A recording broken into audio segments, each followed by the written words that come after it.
Allah's statement, إن ينصركم الله فلا غالب لكم وإن يخذلكم فمن ذا الذي ينصركم من بعده وعلى الله فليتوكل المؤمنون. Let believers put their trust, is similar to his statement that we mentioned earlier. وَمَا النَّصْرُ إِلَّا مِنْ عِنْدِ اللَّهِ الْعَزِيزِ الْحَكِيمِ. Allah next commands the believers to trust in Him. وَعَلَى اللَّهِ فَلْيَتَوَكَّلِ الْمُؤْمِنُونَ. Let believers put their trust. Treachery with the spoils of war was not a trait of the Prophet. Allah said, وَمَا كَانَ لِنَبِيٍّ أَنْ يَغُلَّ. Ibn Abbas, Mujahid, and Al-Hasan said that the ayah means, it is not for a prophet to breach the trust. Ibn Jarir recorded that Ibn Abbas said that this ayah, وَمَا كَانَ لِنَبِيٍّ أَنْ يَغُلَّ, was revealed in connection with a red robe that was missing from the spoils of war of Badr. Some people said that the Messenger of Allah Salam might have taken it. When this rumor circulated, Allah sent down, وَمَا كَانَ لِنَبِيٍّ أَنْ يَغُلَّ وَمَنْ يَغْلُلْ يَأْتِ بِمَا غَلَّ يَوْمَ الْقِيَامَةِ. This was also recorded by Abu Dawud and at-Tirmidhi, who said Hasan Gharib.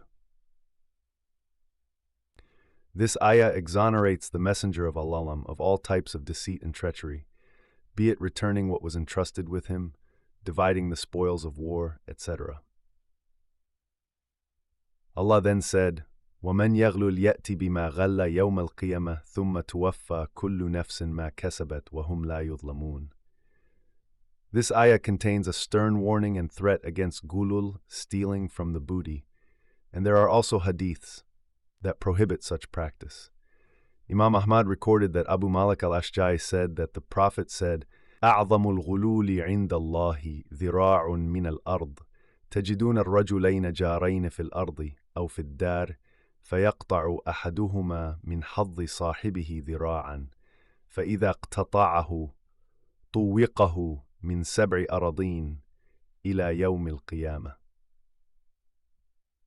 With Allah is a yard of land, that is, when you find 2 neighbors in a land or home, and one of them illegally acquires a yard of his neighbor's land. When he does, he will be tied with it from the 7 earths until the day of resurrection. Imam Ahmad recorded that Abu Humayd as-Sa'idi said, the Prophet appointed a man from the tribe of Al-Azd, called Ibn al-Lutbiyah, to collect the zakah. When he returned, he said, this is for you, and this has been given to me as a gift.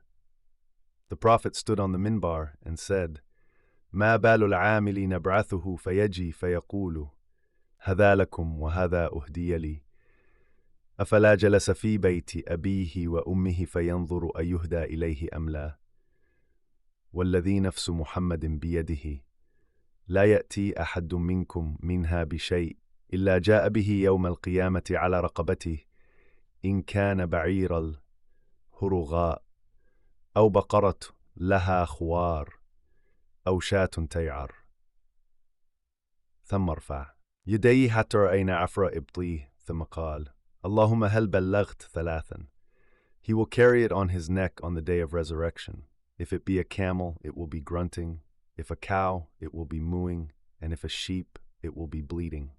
The Prophet then raised his hands till we saw the whiteness of his armpits, and he said thrice, O Allah, haven't I conveyed your message? Hisham bin Urwa added that Abu Humayd said, I have seen him with my eyes and heard him with my ears, and asked Zayd bin Thabit. This is recorded in the 2 Sahihs. In the book of Ahkam of his Sunan, Abu Isa at-Tirmidhi recorded that Mu'adh bin Jabal said, the Messenger of Allah sent me to Yemen, but when I started on the journey, he sent for me to come back and said, أتدري لما بعثت إليك لا تصيبن شيئا بغير إذني فإنه غلول ومن يغلل يأتي بما غل يوم القيامة لهذا دعوتك فامضي لعملك. At-Tirmidhi said this hadith is Hasan Gharib. In addition, Imam Ahmad recorded that Abu Hurairah said, the Prophet got up among us and mentioned gulul and emphasized its magnitude.